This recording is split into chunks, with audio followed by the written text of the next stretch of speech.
Start. Mr. Chairman, I am placing on the table of the House a notification which makes applicable to the Life Insurance Corporation certain provisions of the Insurance Act. The House will recall that Section 43 of the Life Insurance Corporation Act lays down that these provisions would be made applicable to the Life Insurance Corporation subject to such conditions and modifications as may be specified in the notification. The notification is in pursuance of this requirement. One of the sections which the notification deals with is Section 27 of the Insurance Act. It is by now common knowledge that this section defines in fairly precise terms the ambit within which an insurer could operate in the matter of investments. By making it applicable to the Life Insurance Corporation, government is laying down the framework within which the Life Insurance Corporation can similarly operate. In short, this modified section contains by and large the investment policy which the Life Insurance Corporation will follow.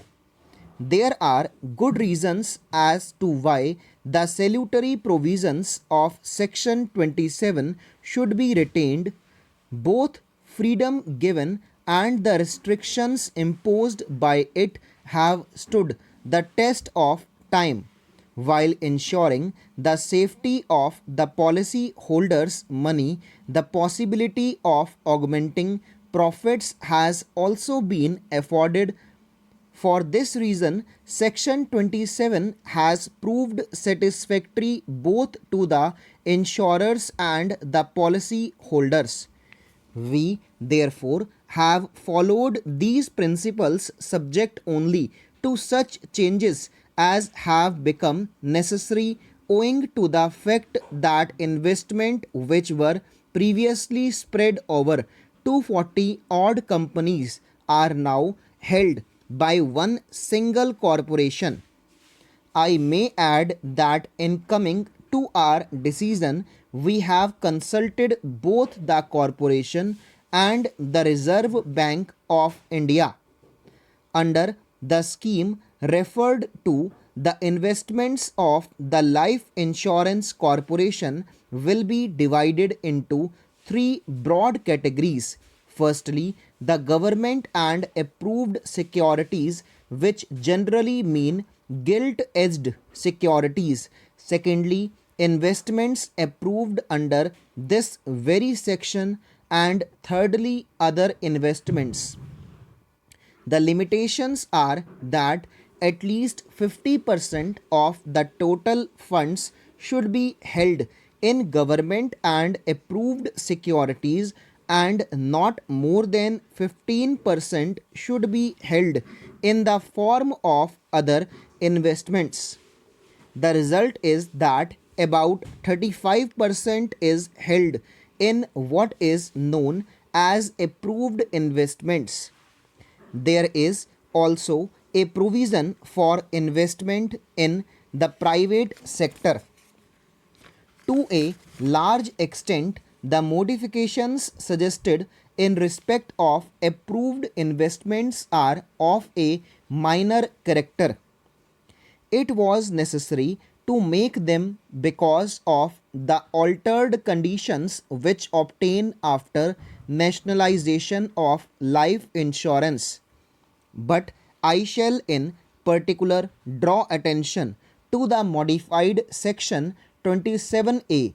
While the former enables the maximum limits of holdings of the corporation in the ordinarily shares of the companies to be raised from 10% to 30% of the subsidized ordinary capital, the later modification will permit the corporation to invest in private limited companies also with the prior approval of the central government.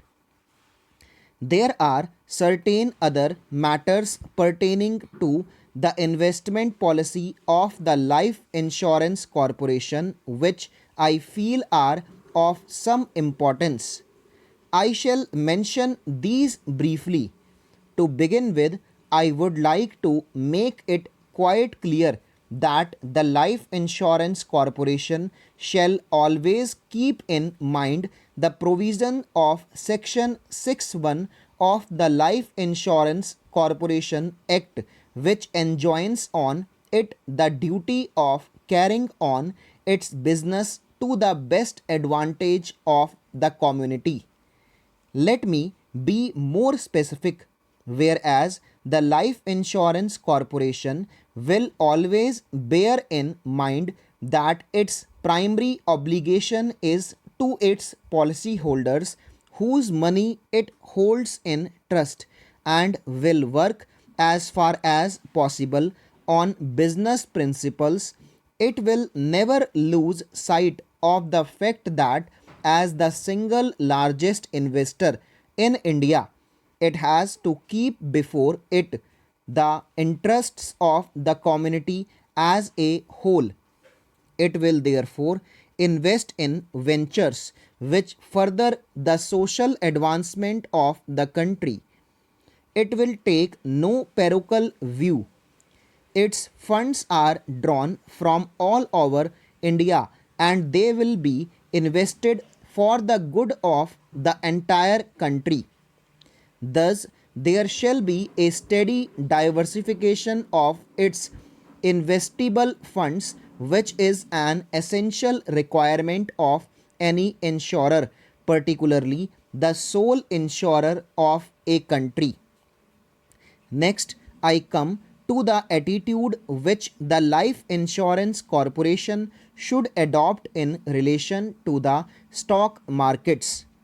There is not the slightest intention that the Life Insurance Corporation should indulge in speculation and thus take advantage of temporary fluctuations in market prices. It must necessarily invest on a long term basis, but this should not preclude it from certain buying and selling operations when circumstances so warrant. It will actively examine its investment portfolio from time to time and decide whether certain of its holdings are worth keeping or disposing of. If, for instance, the Life Insurance Corporation were to sell during periods of depression, the natural interest would be served by removing fluctuations in the stock market. Stop.